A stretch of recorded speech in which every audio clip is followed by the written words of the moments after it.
यूहन्ना उसका 6 अध्याय उसका 6 से लेकर के 13 वचन तक हमने पढ़ा है। पिछले इतवार को भी हमने इस वचन में से जाना था कि प्रभु ने किस रीति से 5,000 से भी अधिक लोगों को केवल 5 रोटी और 2 मछलियों से तृप्त किया। हालेलुया। और उस समय हमने कुछ बातों को, पिछले रविवार को हमने कुछ बातों को इसमें से देखा था। आज हम इसी घटना को आगे बढ़ाएंगे। और उस समय कुछ बातचीत होती है। फिलिप्पुस से यीशु मसीह पूछते हैं कि हम इतने लोगों के लिए रोटी कहाँ से मोल लाएं।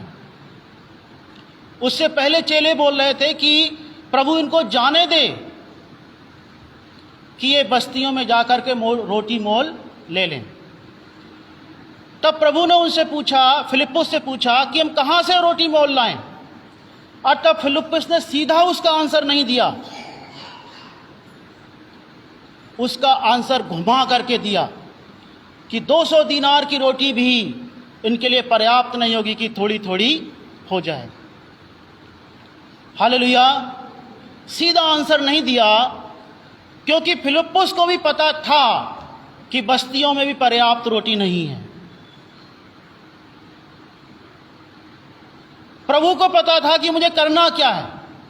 इसीलिए उन्होंने कहा लोगों को बैठा दो 50-50, 100-100 की पंक्तियों में, और लोग बैठ गए। हमने पिछले रविवार को देखा कि लोग बैठ गए विश्वास से कि हम भोजन मिलेगा।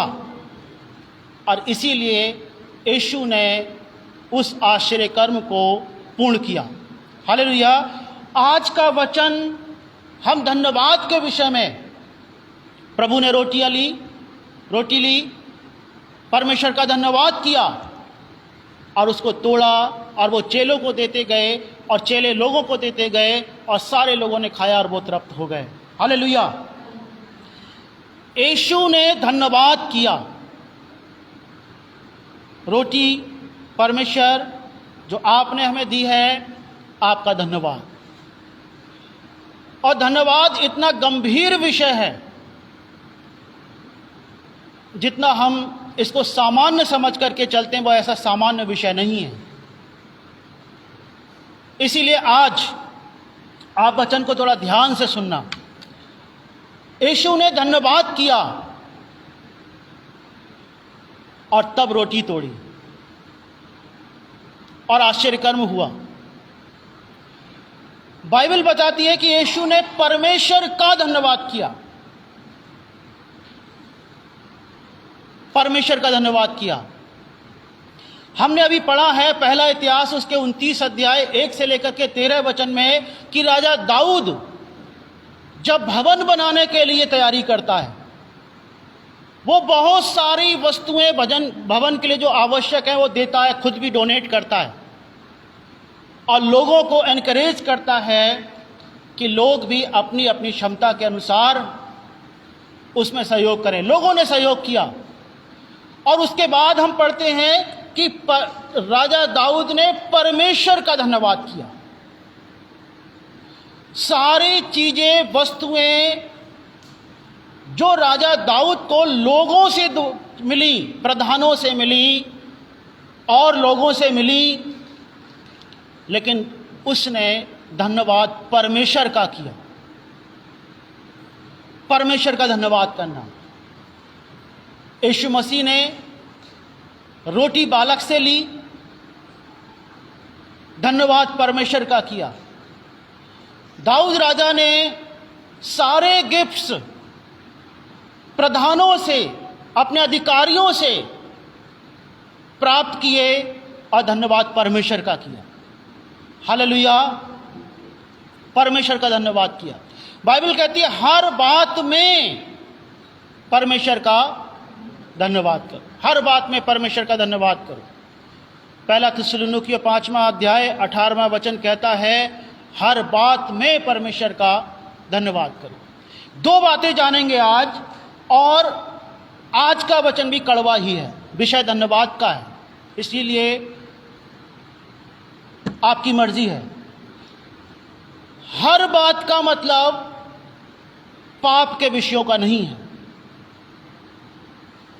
हर बात का मतलब यह नहीं है कि आप कुकर्म करके आओ और आकर के यहां पे धन्यवाद करो कि परमेश्वर धन्यवाद कि हमें ऐसा पाप करने का मौका आपने दिया, हमें लोगों को धोखा देने का मौका दिया आपने, हमें चोरी करने का मौका दिया, हमें जो है लोगों को गुमराह करने का मौका दिया, और हम आकर के फिर परमेश्वर का धन्यवाद करें। इसका मतलब यह नहीं है। हर बात में परमेश्वर का धन्यवाद करो का मतलब यह नहीं है कि मैं चोरी करके आऊं, डाका डाल के आऊं, लोगों की गर्दनें उड़ा के आऊं, पाप करके आऊं, गुनाह करके आऊं और परमेश्वर का धन्यवाद करूं कि साहब परमेश्वर आपका धन्यवाद कि आपने मुझे ऐसे कुकर्म करने का मौका दिया। परमेश्वर आपका धन्यवाद कि आपने मुझे चोरी करने का मौका दिया, कि परमेश्वर आपका धन्यवाद कि आपने मेरी चोरी नहीं पकड़वाई। यह धन्यवाद का विषय नहीं है। धन्यवाद का विषय यह है कि परमेश्वर आपका धन्यवाद कि आपने मुझे पापों से छुड़ाया।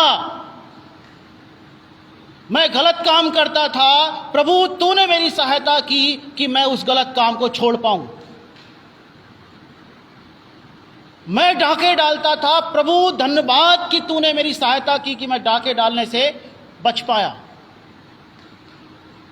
मैं लोगों की निंदा करता था, मैं लोगों को गुमराह करता था, मैं लोगों के साथ धोखाधड़ी करता था, मैं लोगों के साथ अन्याय करता था, और प्रभु तेरा धन्यवाद कि तूने मुझे उन पापों से छुड़ाया। तूने मुझे चोरी करने से बचाया, तूने मुझे गलत कामों को करने से बचाया, तूने मुझे जीवन में एक हर खुशी प्रदान की है। ये धन्यवाद के विषय है।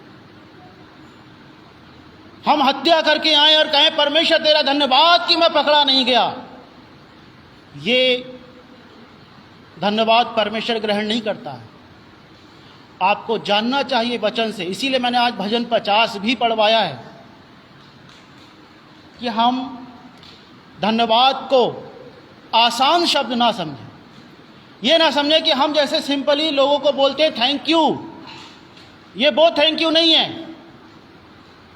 रोमियो पहला अध्याय उसका 21वां वचन, इस कारण कि परमेश्वर को जानने पर भी उन्होंने परमेश्वर के योग बढ़ाई और धन्यवाद ना किया।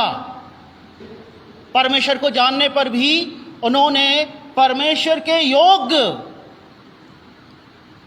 सबसे पहली बात आपको धन्यवाद परमेश्वर का करना है।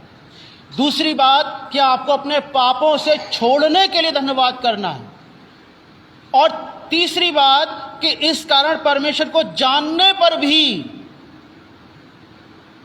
उन्होंने परमेश्वर के योग्य बढ़ाई और धन्यवाद ना किया। परमेश्वर के योग्य धन्यवाद क्यों नहीं किया? क्योंकि उनकी बुद्धि निर्बुद्धि हो गई, उनकी बुद्धि में शैतान समा गया, उनके मन में अंधकार आ गया, और उस अंधकार ने उनको ऐसा छा लिया कि उनको दिखाई नहीं दिया। जानते थे परमेश्वर को, लेकिन वो कौन सा योग्य धन्यवाद, कौन सी बढ़ाई है जो परमेश्वर आपके मुंह से सुनना चाहता है। परमेश्वर का धन्यवाद करने के लिए पहले आवश्यक है आप परमेश्वर को जानो। कहीं ऐसा तो नहीं कि अनजाने में ही आप शैतान को वो भेंटे चढ़ा रहे हो। परमेश्वर वैसा परमेश्वर नहीं है जैसा कई बार लोग जब प्रभु को अपनाते हैं और जिस समुदाय से निकल के आते हैं और वहां के जो भी जैसे भी वो उस समय की आराधना करते रहे, वो ही दिमाग लेकर के कि पैसा ही परमेश्वर ही होगा। इसलिए भजन 50 में हम क्या पढ़ते हैं? लिखा है, ये काम तूने किया और मैं चुप रहा। गलत काम, दुष्टता के काम तूने किए और मैं चुप रहा। इसलिए तूने समझ लिया कि परमेश्वर बिल्कुल मेरे समान है। क्या समझ लिया लोगों ने? जब लोगों ने पाप किए, दुष्टता करी, तो लोगों ने क्या समझ लिया कि जब परमेश्वर कोई दंड नहीं दे रहा है तो परमेश्वर बिल्कुल मेरे ही समान है। लोगों ने समझ लिया कि जैसे मैं गलत काम कर रहा हूं वैसे ही परमेश्वर भी गलत काम करता होगा। आगे क्या लिखा है? पर मैं तुझे समझाऊंगा। हम अगर परमेश्वर को बिना जाने, बिना पहचाने परमेश्वर का धन्यवाद कर रहे हैं और हमें पता ही नहीं कि हम किसका कर रहे हैं, वो सीधे शैतान को जाता है। वो सीधे शैतान को क्यों जाता है? क्या लिखा है कि परमेश्वर को जानने पर भी जब उन्होंने धन्यवाद ना किया, इसका मतलब परमेश्वर को वो लोग जानते थे, उस समय के लोग, उन्होंने धन्यवाद नहीं किया, बढ़ाई नहीं की। और आज हम क्या देखते हैं? एक दिल्ली की घटना मुझे याद आती है। दिल्ली में एक पास्टर, दिल्ली में जो बड़ी नदी है, शायद यमुना है, और वहां पर एक हस्बैंड वाइफ बैठे हुए रो रहे थे। एक पास्टर दूर से आए कि क्यों रो रहे हैं ये लोग, तो उन्होंने पास में जाके पूछा, भाई आप लोग क्यों रो रहे हो? तो उस पत्नी ने बताया कि हमने अभी अभी अपने बेटे को इस नदी में बलि चढ़ाई है, क्योंकि हमसे किसी ने कहा कि अगर तुम अपने बेटे की बलि चढ़ा दोगे तो तुम्हारे सारे घर के काम सिद्ध हो जाएंगे। और ऐसा वो अकेला नहीं है, उस पासवान ने उनको यीशु के बारे में बताया। आपको कोई बलिदान चढ़ाने की आवश्यकता नहीं, क्योंकि यीशु ने स्वयं अपना बलिदान चढ़ा करके आपका परमेश्वर पिता से मेल कराया हुआ है। उस लेडी ने कहा, काश आप 5 मिनट पहले हमें ये बात बताते। उन्होंने अपना बच्चा यूं ही ऐसे करके फेंक दिया, क्योंकि किसी ने उनसे कहा। और ये अकेले नहीं है, ऐसे लोग, बहुत सारे लोग अपने बच्चों को बलि चढ़ाते हैं। बहुत सारे लोग अपने धन संपत्ति और तमाम चीजों की बलिदान चढ़ाते हैं, जानवरों का बलिदान चढ़ाते हैं, जैसा कि हम पुराने नियम में भी देखते हैं। और क्या है कि हम एक बार किसी की गाय ने दूध नहीं दिया, वो किसी जो वहाँ गांव में जो डोरे वगैरह करते हैं, धागे पड़ते हैं, जो उनके पास गई, उसने कह दिया कि इतना इतना चढ़ावा करो तो तुम्हारी गाय दूध देगी।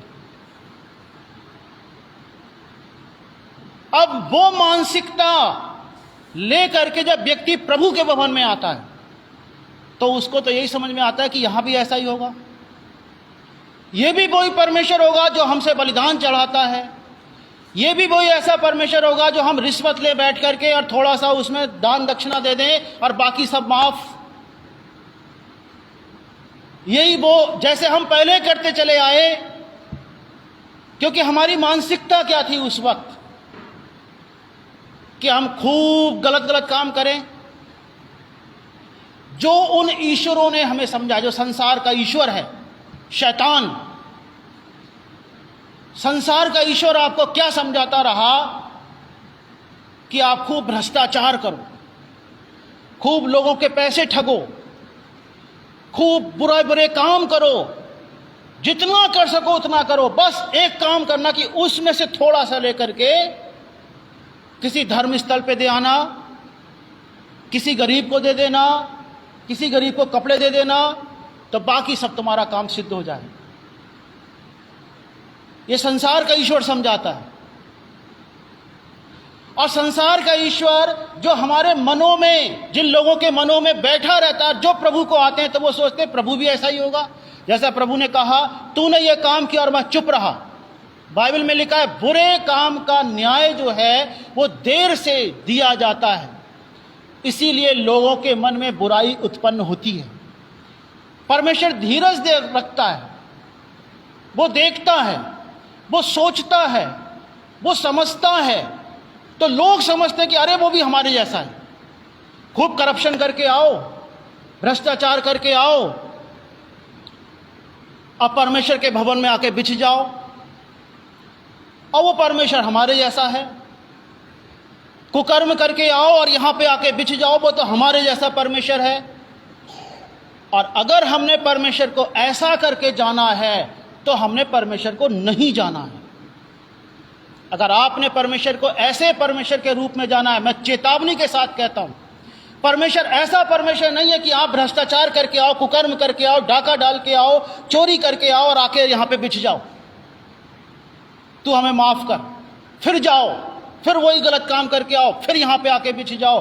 अगर आपने ऐसे परमेश्वर को जाना है, आपने परमेश्वर को कुछ भी नहीं जाना है। और जब आपने जाना ही नहीं तो धन्यवाद किसका करोगे? और जो धन्यवाद करोगे वो सीधे शैतान का करोगे, क्योंकि आपने शैतान को जाना है। शैतान ऐसे करता है, संसार का ईश्वर ऐसा आपको सिखाता है कि भ्रष्टाचार करो, उसमें से थोड़ा सा दे आओ। परमेश्वर ऐसा नहीं सिखाता। बाइबल में एक घटना आप बताओ मुझे जहां पर ऐसा सिखाया गया हो। नहीं सिखाता। परमेश्वर कहता पवित्र बनो क्योंकि मैं पवित्र हूं। बिना जाने आज बहुत सारे लोग परमेश्वर के आगे ऐसे जाकर के बिछ जाते हैं कि मानो वो कितने भारी परमेश्वर का भय मानने वाले लोग हैं। आपको नहीं पता कि आप वो धन्यवाद किसे चढ़ा रहे हैं। आपने जो इमेज परमेश्वर की बना करके रखी हुई है अपने दिमाग में कि परमेश्वर भी हमारे जैसा ही है। जो लोग पैसे के लिए अपनी पर्सनालिटी के साथ समझौता करते हैं, उन्होंने कभी परमेश्वर को नहीं जाना। और वो यहां पर आकर के या किसी भी भवन में जाकर के कहे कि साहब हमने परमेश्वर को जाना है, बिल्कुल भी नहीं जाना है। वो परमेश्वर नहीं है। व्यभिचार में पकड़ी गई स्त्री से यीशु ने कहा जा, फिर से पाप मत करना। ये है परमेश्वर। ऐसा नहीं कहा कि जा कोई बात नहीं, करती रहे गलत काम और कमाती रहे पैसा और करता रहूंगा मैं तुझे माफ। ऐसा परमेश्वर नहीं है। अगर आपने परमेश्वर को नहीं जाना तो आप धन्यवाद किसका कर रहे हो? हम झूठ भी बोले तो कहें कि हम परमेश्वर तेरा धन्यवाद, तो हमने किस ईश्वर को जान लिया है? कौन से परमेश्वर को जान करके हम कह रहे हैं कि वो हमारे झूठ पे भी धन्यवाद हमारा रिसीव करेगा? मैं भ्रष्टाचार का पैसा लेकर के आऊं और परमेश्वर को चढ़ा करके कहूं, या गरीबियों की मदद करके कहूं और कहूं कि परमेश्वर, तो ये कौन सा ईश्वर है? ये बाइबल का ईश्वर नहीं है। ये बाइबल का परमेश्वर बिल्कुल ऐसे काम नहीं करता, ना वो ऐसी चीजें रिसीव करता है। तो उसने कहा कि नहीं नहीं, तुम जो लेकर के आओ, क्या धन्यवाद का बलिदान चढ़ाने वाला मेरी महिमा करता है, जो अपना चरित्र उत्तम रखता है, वो उसको क्या करेगा? मैं परमेश्वर का किया उद्धार दिखाऊंगा। चरित्र उत्तम रखना। कितने सारे लोग आज कहते हैं कि हमने परमेश्वर को जान लिया है। जान करके गया था एक फरीसी परमेश्वर के भवन में, गुणों का विखान कर रहा था। वो हे परमेश्वर मैं ऐसे काम नहीं करता, मैं ये करता हूं, धन्यवाद कर रहा था वो भी वहां पर, लेकिन जानता नहीं था परमेश्वर के हृदय को, ना अपनी सच्चाई को जानता था कि वो अपने कामों पे भरोसा कर रहा है वो, और बिना जाने ही वो परमेश्वर का धन्यवाद करे पड़ा था। एक ने जाना और बाहर ही खड़े होकर के प्रार्थना करने लगा, हे परमेश्वर मुझ पापी पर दया कर। वो अंदर भी नहीं आए भवन के, मंदिर में, और परमेश्वर ने उसकी सुन ली, क्योंकि वो जानता था, वो परमेश्वर को जानता था। अब इस घटना में क्या है? इस घटना को आधार बना करके कई सारे लोग पाप में कंटिन्यू बने रहते हैं कि देखो परमेश्वर के वचन में ऐसा लिखा हुआ है कि एक चुंगी लेने वाला आया और उसने परमेश्वर के भवन में अंदर मंदिर में प्रवेश तक नहीं किया, वहीं से प्रार्थना करी कि हे परमेश्वर मुझ पापी पर दया कर। तो परमेश्वर इतना दयालु है कि वो पापियों को क्षमा कर देता है, लेकिन ये भी जानो कि ये घटना हमें पाप करने के लिए स्वतंत्र नहीं करती है, कि हम पाप करने के लिए फ्री हो गए। इसकी वजह से क्योंकि वो परमेश्वर दयालु है कि वो हमारी प्रार्थनाओं को सुनेगा। अगर हम ऐसा सोच करके पाप करने में व्यस्त हैं तो भी हमने परमेश्वर को नहीं जाना। हमने किस परमेश्वर को जान लिया है? कहीं ऐसा तो नहीं कि परमेश्वर का खाली नाम हमारी जुबान पे और वही परमेश्वर की अभी तक आराधना पूजा करे चले जा रहे हैं, जो संसार का शैतान और संसार का ईश्वर है उसी की लगातार वर्शिप कर रहे हैं। क्योंकि जाना होता तो वो लक्षण दिखते, वो काम दिखते, वो फिर बदलाव दिखता। परमेश्वर को जानने वाला कोई भी व्यक्ति लगातार पाप में बढ़ता नहीं जाएगा। अगर कोई भी व्यक्ति लगातार पापों में बढ़ता चला जा रहा है जानबूझ करके, तो उसने परमेश्वर को नहीं जाना है। और जिसने परमेश्वर को नहीं जाना उसके सारे धन्यवाद उस ईश्वर को जाते हैं जो संसार का ईश्वर है, क्योंकि आपने उसी को जाना, उसी की आज तक आराधना करते आए। बाइबल कहती कि पहले परमेश्वर को जानो, सच्चाई को जानो, उस परमेश्वर को जानो जिसने सारी पृथ्वी, सारे आकाश, सारी चीजों को, आपको, मुझे, सब कुछ को बनाया है, जिसका हृदय है, जिसका मन है कि हम उसके जैसे बनते चले जाएं। और जब हम कहते हैं कि हम उसके जैसे बनते चले जाएं, तो क्या परमेश्वर क्या पैसे कमाने के लिए अपनी पर्सनालिटी से समझौता करता है? कहीं पे परमेश्वर ने कहा कि पैसे कमाने के लिए मैं ये गलत काम करूंगा? लोगों को धोखा देता है परमेश्वर क्या? बाइबल में बताओ कि पैसे कमाने के लिए किसी परमेश्वर ने, जीवित परमेश्वर ने कभी लोगों को धोखा दिया हो? धोखा तो शैतान देता है।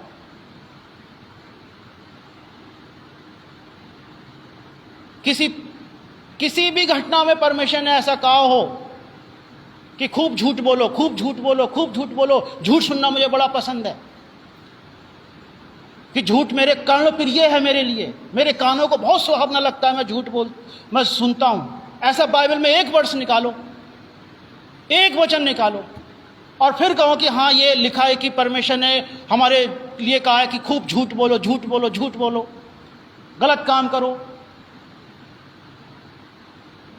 तो वो किस परमेश्वर के आगे आप जाकर के बिछ रहे हो?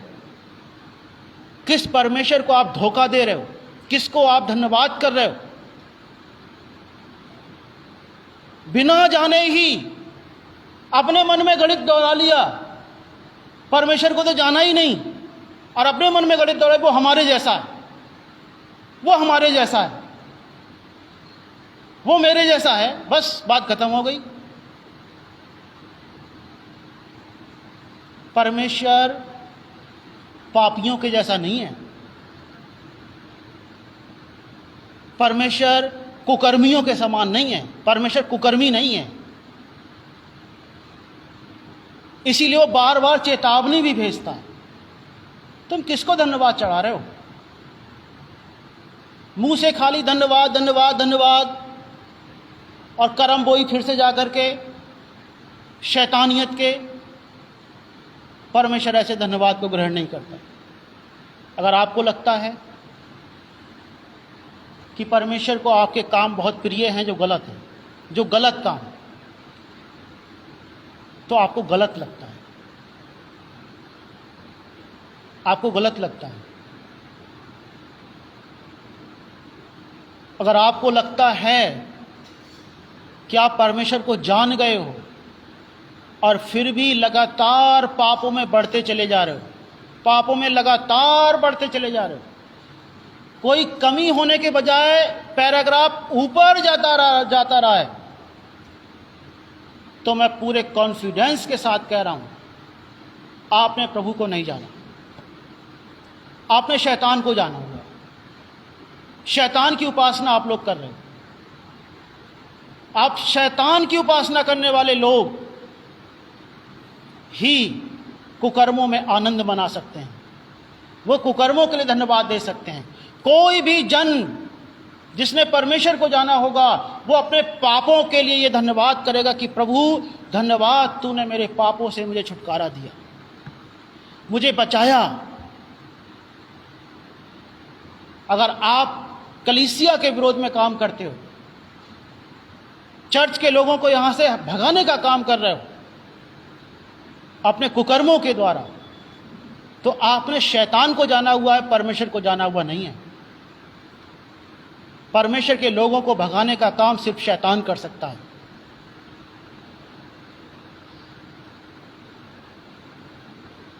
परमेश्वर कभी भी अपने पास आने वाले लोगों के लिए निकालते नहीं हैं, भगाते नहीं हैं, लेकिन लोग आज भगा रहे हैं। लोग आज क्या कह के कुछ भी कलीसिया से निकालो, और जितने लोग कलीसिया के विरोध में कार्य करते हैं, जितने लोग, चाहे वो कोई भी क्यों ना हो, कलीसिया के विरोध में कार्य करते हो, उन्होंने परमेश्वर को नहीं जाना है, उन्होंने सिर्फ शैतान की उपासना करी है। अगर आपने परमेश्वर को जाना है तो आप अपने कुकर्मों को छोड़ोगे। आपने अगर परमेश्वर को जाना, अपने पापों से तौबा करोगे, मन फिराओगे, प्रभु के पास आओगे, डरोगे पाप करने से, संघर्ष करोगे, दुख का जीवन होगा, सहोगे, लेकिन बुरे काम नहीं करोगे, झूठ नहीं बोलोगे, लोगों को धोखा नहीं दे पाओगे। जिस दिन आपने जान लिया, मेरी प्रार्थना है कि आप जान पाओ। जिन लोगों ने नहीं जाना, मेरी प्रार्थना है कि आप जानो कि सच्चा और जीवित परमेश्वर कौन है, ताकि आप सच्ची आराधना उसकी कर पाओ, ताकि आप उसका धन्यवाद कर पाओ,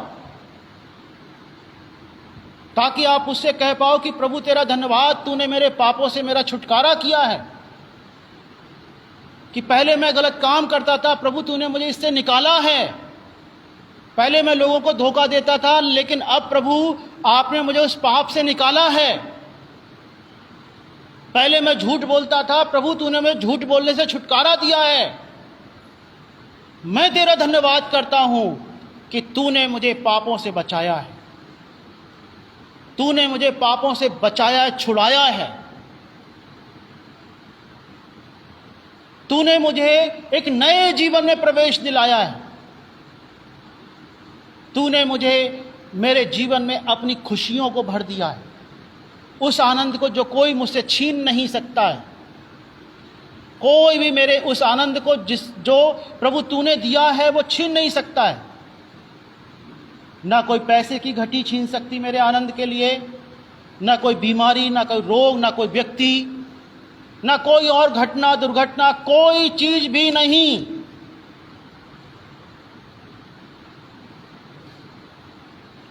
कोई चीज भी नहीं। आपसे मैं क्या कह रहा हूं, अगर आपने परमेश्वर को जाना है, आप कहते हो कि मैंने परमेश्वर को जाना है, तो पापों को छोड़ दो। सीधी सीधी बात है, इसमें कोई और मिलावटी बात है ही नहीं। गलत कामों को छोड़ दो, झूठ बोलना छोड़ दो, लोगों के साथ धोखाधड़ी करना बंद कर दो, तो सच में आपने परमेश्वर को जान लिया है। और अगर आपने गलत कामों को नहीं छोड़ा और आप इस गलत फहमी में रहे कि आपने परमेश्वर को जान लिया है, तो आज का संदेश भी एक गवाह के तौर पर खड़ा हो जाएगा कि मैंने अपने जन के द्वारा तुझे चिताया था, तूने उस पर ध्यान क्यों नहीं लगाया। एक दिन मुझे भी और आपको भी सामना करना पड़ेगा उन सारी बातों का जो हमने करी हैं प्रभु के सामने। और अगर वहां पर हम झूठ बोलना भी चाहें तो भी शायद नहीं बोल पाएंगे, शायद नहीं 100% नहीं बोल पाएंगे, क्योंकि सारी चीजें वहां पर स्पष्ट होंगी। जो कुछ मैंने किया है, जो कुछ आपने किया है, कुछ भी छिपा हुआ नहीं रहेगा वहां पर। और वहां पे तब पता चल जाएगा कि किसने परमेश्वर को जाना है और किसने परमेश्वर को नहीं जाना है। अभी तो सब कहते हैं, मैं भी कहता हूं कि परमेश्वर को मैंने जाना है, आप भी सब कहते हो, दुनिया कहती कि हमने परमेश्वर को जाना है, हम तो परमेश्वर को जानते हैं। उस दिन स्पष्ट हो पाएगा कि हमने परमेश्वर को जाना है या शैतान को जाना है, जो संसार का ईश्वर है। अगर हमने परमेश्वर को जाना है और हमारे मन में पापों के प्रति कोई भी विद्रोह नहीं है, तो मैं आपको सावधान भी करता हूं और चेतावनी भी देता हूं कि आपका धन्यवाद परमेश्वर के पास नहीं जाने वाला है, क्योंकि आपने परमेश्वर को जाना ही नहीं। अगर आप परमेश्वर को जानते तो पाप को करने के लिए या पाप करने के बाद आप परमेश्वर के पास धन्यवाद लेकर के नहीं आते। पापों को छोड़ो, प्रभु के पास आओ। वचन में लिखा है, एक दूसरे को समझाते रहो, एक दूसरे को बताते रहो, चिताते रहो, ताकि न्याय के दिन हमें उस अनुग्रह के लिए तरसना ना पड़े जो परमेश्वर आज बहा रहा है। अनुग्रह पे अनुग्रह वो देता चला जा रहा है। एक दिन कहीं ऐसा ना हो कि देर हो जाए। आपने कहावत भी सुनी होगी कि अब पछतात होत क्या जब चिड़िया चुग गई थे। अब पछतात होत क्या, पछताने से पहले ही सुधर जाएं। बाइबल में भी कहीं पर ये लिखा है कि जो विनाश कुछ ऐसा होता है कि वो बुद्धि जो है वो परमेश्वर उसको घुमा देता है। एक कहावत भी आपने सुनी, विनाश काले विपरीत बुद्धि। तो जिसका विनाश होना है तो उसको आज भी यही लगेगा कि मैंने जो है अपने मन से मनगढ़ंत कहानियां बोली हैं। जिसका विनाश तय है, विनाश से पहले बुद्धि भ्रष्ट हो जाती है इंसान की, और उसको गलत और सही में फिर फर्क नजर नहीं आता है। वो उसको गलत काम सही लगने लगते हैं, सही काम गलत लगने लगते हैं। जिसकी बुद्धि भ्रष्ट हो गई तो वो उसे आज का भी वचन ये लगेगा कि कितना खराब वचन बोला। बाइबल कहती है कि जो भले को बुरा और बुरे को भला कहे वो शापित है। अपनी बुद्धि को भ्रष्ट होने से बचाओ, बेहतर है। उसमें शैतान घुस करके इतने सारे कुकर्मों को पैदा करे जो रोमियो पहले अध्याय में लिखे हुए हैं, आप पढ़ लेना घर पे जाके। वो कुकर्म इतने घुस जाएंगे कि आपको लगेगा कि यही अच्छे काम है। सचेत करना मेरा काम है, क्योंकि प्रभु ने मुझे रखा है यहाँ पर। मानना या ना मानना वो आपका काम है। आप मानो तो अच्छा, ना मानो तो भी अच्छा। प्रभु आपकी सहायता करे। सबको जय मसीह।